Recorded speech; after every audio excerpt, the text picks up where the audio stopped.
5월은 가정에 관심을 기울이는 달이죠. 지난 주간 중에 어린이날도 있었고요. 또 오늘은 어버이날이며 또 어버이 주일이기도 합니다. 이렇게 국가적으로 또 교회적으로 가정에 대한 관심을 갖는 것은 매우 의미가 있다고 할 것입니다. 특별히 가정의 건전한 형성이 쉽지 않은 때이기 때문에 더더욱더 이와 같은 일들이 많이 강조되어야 되리라 여겨집니다. 이러한 때 우리는 하나님의 말씀으로 돌아가서 가족 사이의 돈독한 관계를 짚어볼 필요가 있다고 봅니다. 특별히 가족의 핵심적인 요소인 부모와 자녀 사이에 서로 감당해야 될 몫이 무엇인지, 지난주에는 부모로서 자녀에게 어떠한 일을 감당해야 될까 말씀을 드렸었기에 사실은 제가 이 원고를 적는 때 지난 3월에는 부모의 몫까지도 적어 보았어요. 그러나 이제 지난주에 강조해 드렸던 말씀을 상기함으로 오늘은 자녀로서 어떤 몫을 감당해야 되는지 하는 말씀에 기반을 두고 주의를 기울여 보려고 합니다. 어버이 주일의 본문으로 오늘 본문 말씀보다 더 적절한 내용은 없죠. 미국은 어머니 날과 아버지 날이 따로 있어요. 그러나 우리는 어머니 날만 전에 지켰었다가 너무 한쪽으로만 치우치는 듯하여 아버지들이 너무 불쌍해지니까 그래서 아버지도 끼워준 격이 되어서 이제 어버이날이라 이렇게 했는데, 사실 교회에서는 그 이전부터 어버이 주일이라는 이 명칭으로 이 날을 귀하게 지키고 있어요. 매우 성경적이라 보여집니다. 왜냐하면 오늘 본문 10계명 중에 제5계명의 히브리어 원문을 사역하면 너의 아버지와 너의 어머니를 공경해야 된다. 그리하면 내 하나님 여호와가 내게 준 땅에서 내 날들이 길리라 라는 말씀이에요. 성경은 아버지와 어머니를 동시에 공경하도록 우리에게 가르쳐주고 있다는 거예요. 그래서 성경이 성경인 거예요. 이 본문에 대한 번역에 대하여 생각해 볼 필요가 있어요. 일반적으로 계명 혹은 규정이라고 하면 주로 명령으로 되어 있죠. 뭐뭐 하라 또는 뭐뭐 하지 말라, 이렇게 둘 중에 하나로 명령을 합니다. 그러나 이 십계명은 사실은 명령형이 아니에요. 대부분 원어를 보면 미완료태 직설법으로 되어 있어요. 그 의미는 뭐냐면 행동의 당위성이에요. 당연히 그렇게 해야 된다는 거예요. 개역개정판 이 성경에서는 주로 명령으로 이 계명을 번역하고 있어요. 사실은 잘못하고 있는 거거든요. 뭐뭐 하라 혹은 말라 이렇게 되어 있는데 공동번역이나 표준 새번역 같은 데 보면은 권유형으로 혹은 당위성을 나타내는 말로 말하고 있어요. 너희는 부모를 공경하여라, 또는 부정적인 내용은 뭐뭐 하면 안 된다라는 말로 되어 있다는 거예요. 영어에서는 you shall 또는 you shall not 이런 식으로 좀 더 강조보다는 당위에 목표를 두고 번역을 해놓고 있습니다. 십계명은 인간의 도리, 당연히 해야 되는 내용이기에 일반적으로 도덕법이라고도 말합니다. 해도 되고 안 해도 되는 게 아니에요. 또 명령에 따라서 어쩔 수 없이 하는 게 절대 아니라는 거예요. 이거는 인간의 도리로 당연히 해야 된다라고 하는 거예요. 여기 아주 중요한 단어가 하나 있죠. 공경한다. 히브리어로 하면 카바드라고 하는 말이에요. 이 계명은 안식일 계명처럼 긍정 명령으로 되어 있어요. 공경한다라는 이 의미는 무게가 나간다, 위험이 있다, 영광이 있다 이런 뜻을 가진 상태 동사로서 이 계명에 사용된 형태는 강조 명령형이라 말할 수 있겠습니다. 그 뜻은 아버지와 어머니를 가볍게 보지 말고 하나님의 영광을 보듯 그 위엄과 존경을 가지고 대하라. 그러니까 부모를 대할 때 사람처럼 대하면 안 된다는 거예요. 하나님 대하듯 그렇게 부모님을 대해야 된다라고 하는 거예요. 반대로 얘기하면 부모님을 대하는 자세에 이미 하나님을 대하는 신앙의 모습이 담겨져 있다는 거예요. 어떻습니까? 부모님들을 잘 대하고 계십니까? 예? 하나님을 대하듯 그렇게 부모님을 대하고 있느냐 하는 거예요. 네. 여러분, 부모님을 대하는 그 마음을 하나님께서는 하나님 자신을 향하는 마음으로 받으실 수도 있다는 걸 잊지 말아야 됩니다. 공경한다에 반대되는 말은 저주하다입니다. 위엄과 죄송합니다. 저주하다라는 말이 히브리어로 콰랄이라고 하는 말인데 그 기본 의미가 가볍다, 경홀히 여기다, 사사롭게 여기다라는 뜻으로 이게 그저 단순히 머릿속에 연상하는 그런 저주를 쏟아내는 것만이 저주가 아니라 부모를 가볍게 여기거나 경홀히 여기거나 사사롭게 여기는 것까지를 다 포함하는 거예요. 그런데 그 뒤에 여러분 21장 17절을 가보십시다. 21장 17절에 보면 자기의 아버지나 어머니를 활할 저주하는 자는 반드시 죽일지니라 라고 아주 강력하게 말씀하고 있어요. 아까 저주하는 게 뭐라 그랬어요? 정말 대놓고 저주하는 것만이 저주가 아니라는 거예요. 부모를 가볍게 대하는 사람, 부모에게 함부로 대하는 사람은 하나님이 뭐라고 그래요? 그냥 죽일지니라도 아니고 반드시 죽일지니라. 그 상대적으로 제5계명이 얼마나 중요한지를 잘 말해주고 있는 거예요. 10계명 안에서 5계명의 위치에 우리가 주목할 필요가 있어요. 잘 아시는 대로 이웃과의 관계에 대한 계명 가운데 부모에 대한 말씀이 제일 먼저 등장한다는 거예요. 5계명부터 10계명까지는 이웃에 대한 관계로, 또 1계명부터 4계명까지는 하나님과의 관계의 말씀을 우리가 잘 알고 있잖아요. 근데 이웃과의 관계 중에서 제일 우선되는 게 바로 부모님과의 관계. 예? 이것이 참 중요하다라는 것을 우리에게 말해주는 거예요. 인간 공동체에 있어서 가장 기본적인 관계는 부모와의 관계입니다. 왜? 부모 없이는 나의 생명이 존재할 수 없기 때문이에요.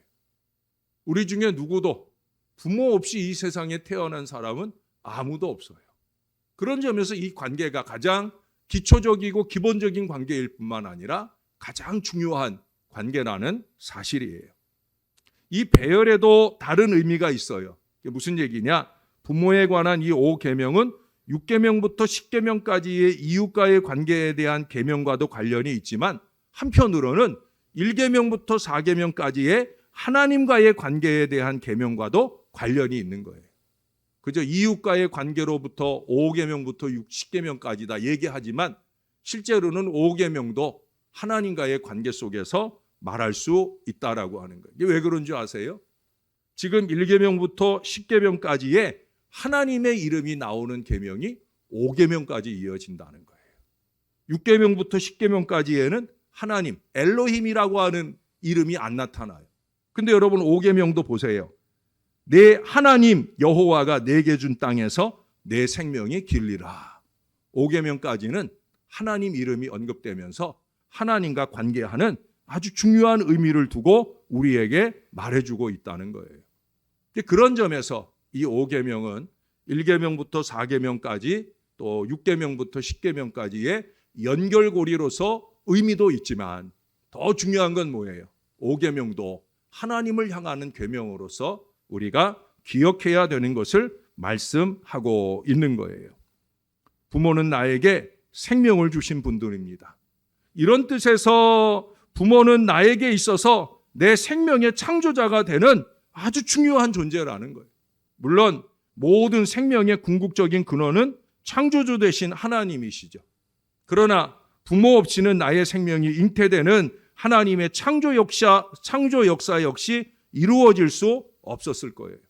그러므로 나를 낳아주신 부모는 하나님의 창조 사업에 있어서 동역자의 위치에 있는 것입니다.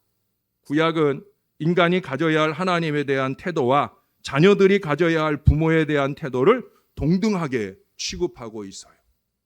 여러분, 제가 아까 카바드라는 단어를 말씀드렸죠? 이게 우리 부모를 향해서는 공경하라라는 말이 되지만 이게 하나님을 향하는 단어로도 쓰여요. 여호와를 경외하는 것이 지혜의 근본이다. 잠언서에서 자주 나오는 표현이에요. 그 여호와를 경외하는 것이, 그 경외한다는 단어가 뭐냐면 바로 카바드예요. 하나님을 경외한다라는 표현을 쓴 그 카바드라고 하는 단어가 오늘 부모님을 공경하다라는 말과 똑같은 단어를 쓰고 있다는 거예요. 이거 아주 중요한 의미입니다, 여러분. 네. 사실은 나 외에는 다른 신을 두지 말라고 1계명에 보세요. 1계명에 보면 너는 나 외에는 다른 신들을 내게 두지 말라. 이 얘기는 뭐예요? 나만 공경하라 이거예요.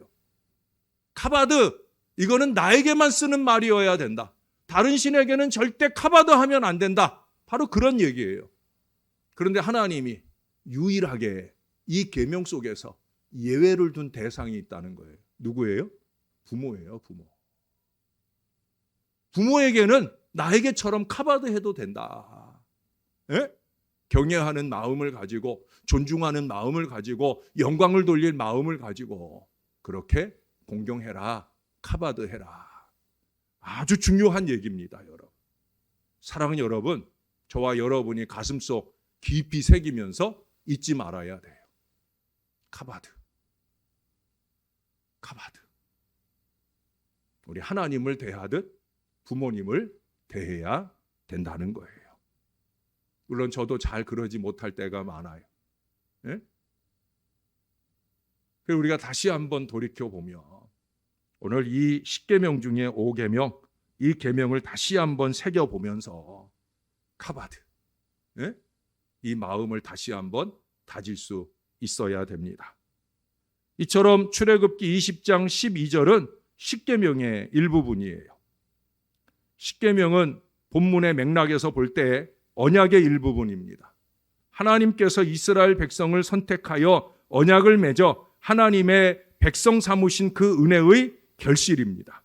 또한 20장 1절에 보시면 1절, 2절에 보시면 거기 하나님께서 그 백성을 애굽에서 구출하심에 대한 보응으로서 이 계명을 주셨음을 말씀하고 있어요. 신학적으로 10계명의 내용을 수행하는 것은 법, 계명이기 때문에 그저 지키는 그런 수동적인 자세가 아니라 은혜에 보응하는 적극적인 태도로 수행해야만 한다는 말씀이에요. 이는 창조주 하나님을 섬김이 당연한 것처럼 우리의 부모를 공경함은 명령이 아니라 부모의 은혜에 대한 보응입니다. 나를 이 땅에 나게 하시고 또 이 땅에서 이만큼이라도 살게 하신 그 모든 은혜를 기억해야 되는 거예요. 어머니 아버지가 나한테 해준 게 뭐 있어? 이게 가장 큰 못을 박는 일이에요. 왜 해준 게 없어요? 예? 내가 존재하는 근거가 부모님인데 이것만 생각해야 된다는 거예요. 제가 여러분들에게 하나님의 은혜에 대한 감사의 으뜸 이유를 늘 말씀드리잖아요. 추수감사절 때면 다른 거 다 버려두고라도 하나님이 나를 다시 살게 하신 이 생명의 은혜만 생각하면 하나님께 늘 감사해야 된다. 범사에 감사하는 으뜸 근거는 생명을 주신 것에 대한 감사다라는 얘기를 했어요. 마찬가지예요. 부모님이 뭐 다른 부모들처럼 유산을 물려주는 것도 없고 부모님들이 다른 부모님처럼 뭐 우리를 대단하게 잘 키워준 게 없다 할지라도 딱 하나면 우리는 충분한 감사, 효도의 보응의 이유가 있다는 거예요. 그게 뭐예요? 내게 생명을 주었다는 거죠. 마태복음 15장 1절 이하의 말씀에 보면 예수님께서 효에 대한 얘기를 언급을 하셔요. 그 당시 사람들이 오늘 본문의 내용을 교묘하게 어기는 사악한 인생들이 많았던 것 같아요. 그게 무슨 얘기냐? 이 계명을 지키지 않고 회피하는 사람들이 핑계로 대는 말이 있어요. 그게 뭐냐면 고르반이라는 말이에요. 고르반이라고 하는 것은 예를 드는 거예요, 여러분. 이게 볼펜이 아니라 아주 값비싼 명품, 그런 비싼 그런 적이라고 생각을 해보시면 아버지가 이걸 원해요. 야, 나 그거 너 쓰는 그 볼펜 너무 좋아 보이는데 나 주면 안 되냐? 라고 할 때 자식이 뭐라고 얘기하냐면 아버지 고르반. 이건 고르반이에요. 그건 무슨 얘기냐? 이건 하나님께 드려진 거예요. 이건 내 거 아니고요. 아버지 것도 될 수 없어요. 이거는 고르반이기 때문에 하나님께 드려져야 되는 거예요. 물론 정말 고르반하고 하나님께 드리는 거라면 그건 잘하는 것일 수 있죠. 부모도 아마 고르반하고 하나님께 잘 드려지면 어느 부모도 그것을 억울해하지도 않고요, 섭섭해하지도 않아요. 근데 문제는 뭐냐? 부모님 앞에는 고르반 해놓고는 하나님께 드려요, 안 드려요? 안 드려요. 그런 나쁜 놈들이 그때 많았다는 거예요. 죄송해요. 근데 나쁜 놈이잖아요. 그렇죠? 예, 나쁜 분 아니잖아요. 예? 그거는 양쪽을 다 무시하는 거죠. 부모도 무시하고 또 하나님이 장님인 줄로, 귀머거리인 줄로 생각을 하고 그렇게 함부로 고르반 해놓고는 하나님 앞에 마땅히 지켜야 할 걸 지키지 않는 나쁜 놈. 예수님은 그래서 그들을 향해서 분명하게 야단을 치고 계시는 거예요. 나이 많이 든 노부모님들의 간절한 요청을 외면하고 고르반이라고 하는 어이없는 이유와 핑계로 하나님의 뜻을 외면하고 무시하는, 결국은 자기들 이익을 위해서, 자기들 욕심을 위해서, 자기들 만족을 위해서는 마음껏 돈을 쓰면서 하나님을 위해서, 하나님의 일을 위해서는 너무나 인색할 뿐 아니라 그 하나님을 핑계하고 부모님을 향해서는 더 인색한 이런 악한 인생들을 향해 예수님께서 교묘하게 이 부모님을 섬기는 일을 외면한 인생들을 향해 우리 예수님께서 야단을 치고 있는 거예요.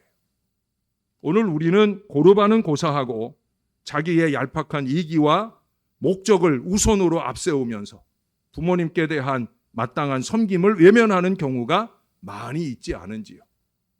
우리 부모님께 시간과 물질에 인색하게 행하는 경우가 너무나 많다는 거예요.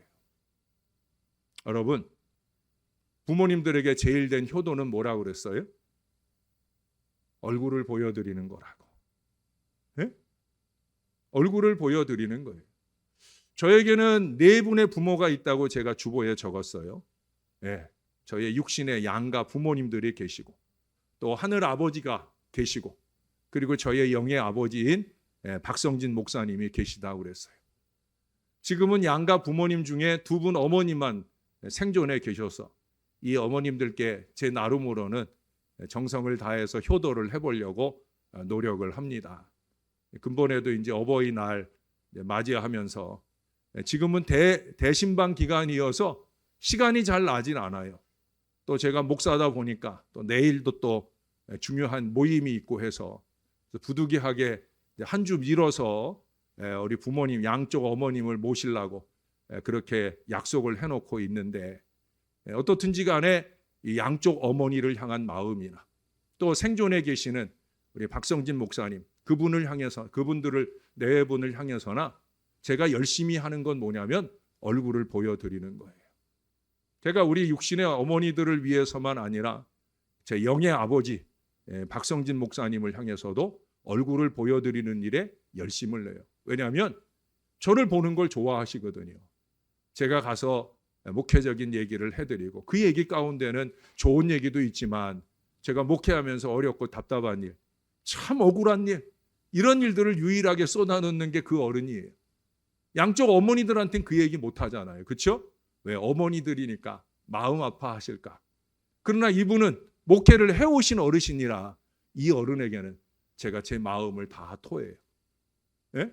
너무나 어이없고 억울한 일을 만날 때가 많아서 그 얘기를 쏟아놓아요. 제가 얼마 전에도 이 어른을 만났어요. 예. 그래서 다독여 주시는 마음으로 위로를 받았어요.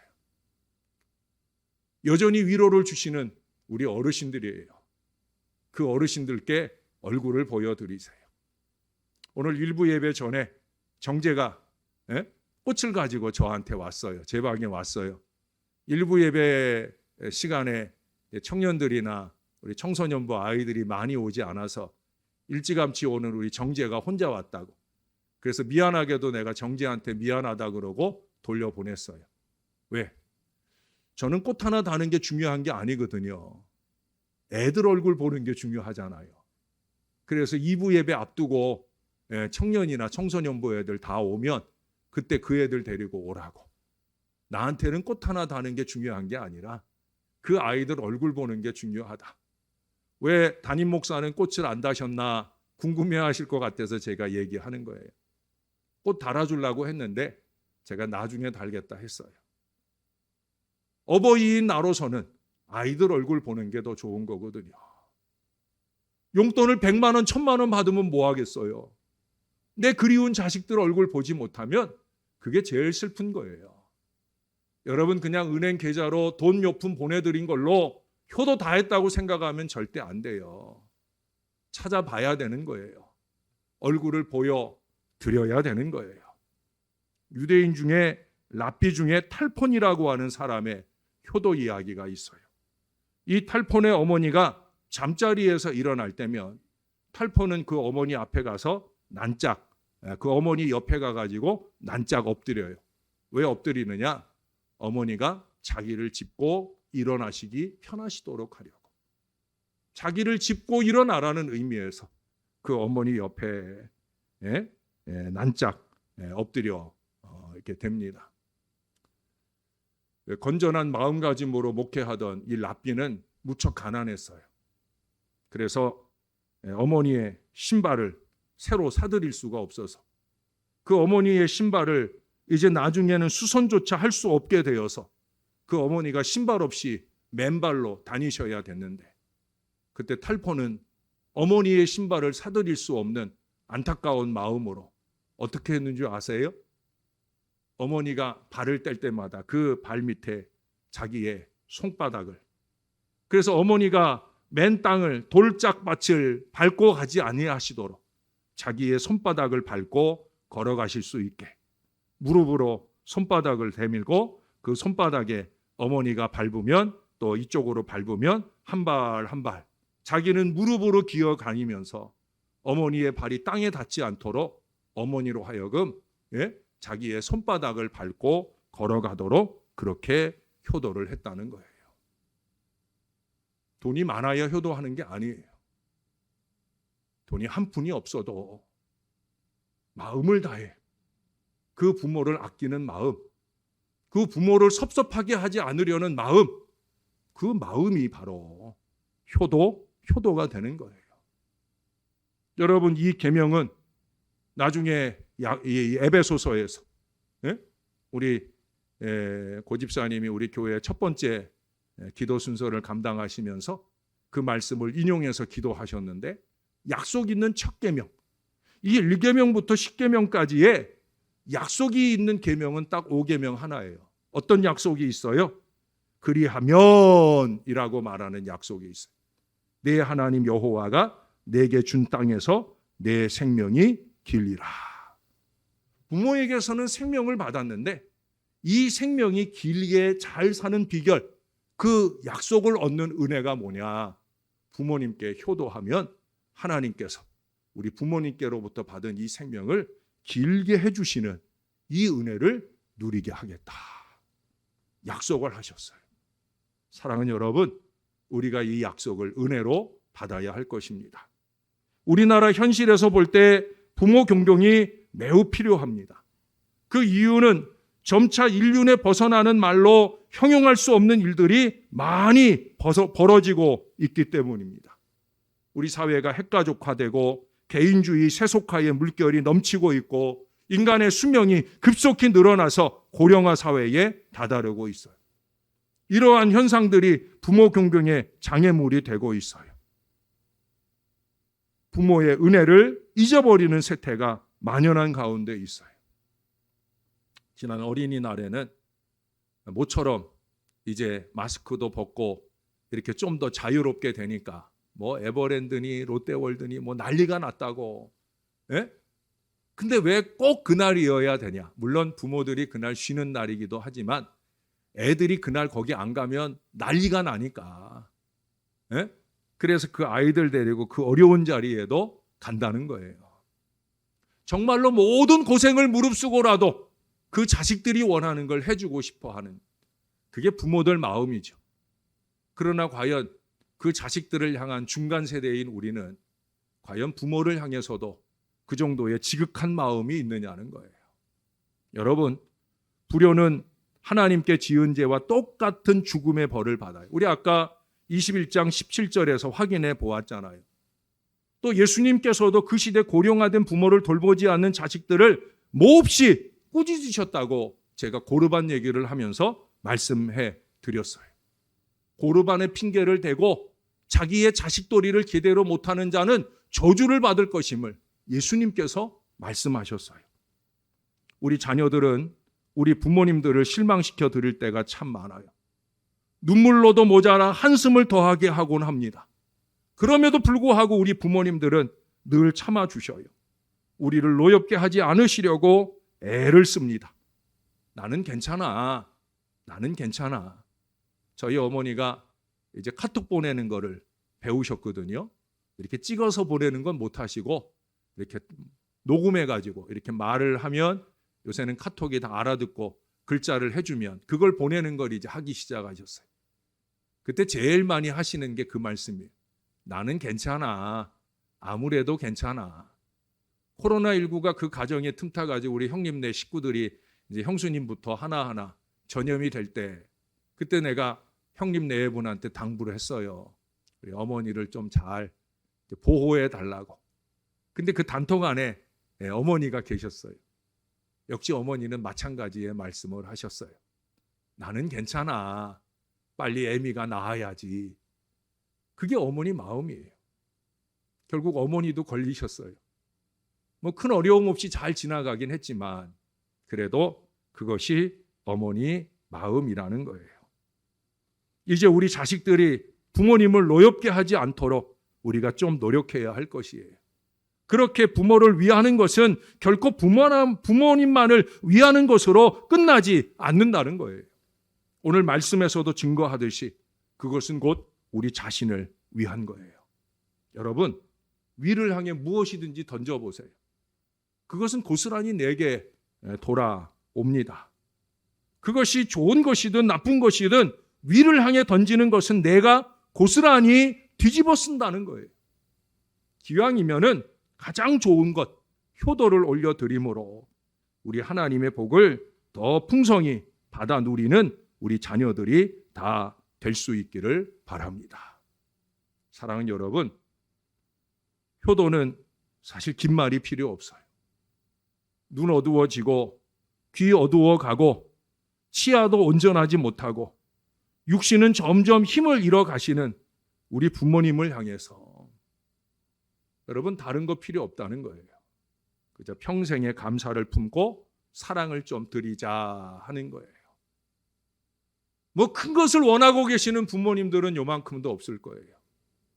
그저 얼굴 보여드리고 그저 밥 한 때라도 정성을 다해서 섬길 수 있다고 하면 그것이 아름다운 효도가 되어지리라 여겨집니다. 하나님의 구속 은혜로 우리가 하나님을 섬기듯이 부모의 은혜의 자녀는 부모의 은혜에 대하여 우리 자녀는 보응해야 합니다. 의무가 아니라 고마워서, 너무너무 고마워서, 그래서 스스로 공경하는 것이 가장 아름다운 모습입니다. 현실 사회에 많은 장애가 있다 할지라도 하나님의 말씀에 기반을 두고 어려움을 극복하고 효를 행할 수 있어야 된다는 거예요. 다른 어떤 일보다 부모님께 대한 효도에 우선순위를 두고 정성껏 섬김을 통해서 하나님의 복을 넘치게 받아 누리는 우리 사랑하는 모든 자녀들이 다 되시기를 우리의 구주 되시는 예수님의 이름으로 간절히 축원합니다. 기도하겠습니다. 좋으신 하나님 감사합니다. 우리 부모님을 향해 우리 자녀들이 들어야 할 마땅한 효도를 우리가 꼭 행하며 살 수 있게 하여 주옵소서. 내 부모를 공경하라 명령형으로 말했지만 이 말씀은 명령으로 들을 말씀이 아니라 우리의 당연한 삶이 되어야 하는 것을 잊지 말게 도와주시고 우리의 마음 다하여 이 효도를 아낌없이 드릴 수 있는 저와 이 모든 자녀들 되어지게 은혜를 더하여 주옵소서. 여전히 생존하신 우리의 부모님들의 건강을 지켜주시고 더욱더 영육간에 강건하여 우리를 위한 남은 기도 이 땅에 다 드려질 수 있도록 주님께서 돌봐 주시옵소서. 감사드립니다. 예수님 이름으로 기도합니다. 아멘.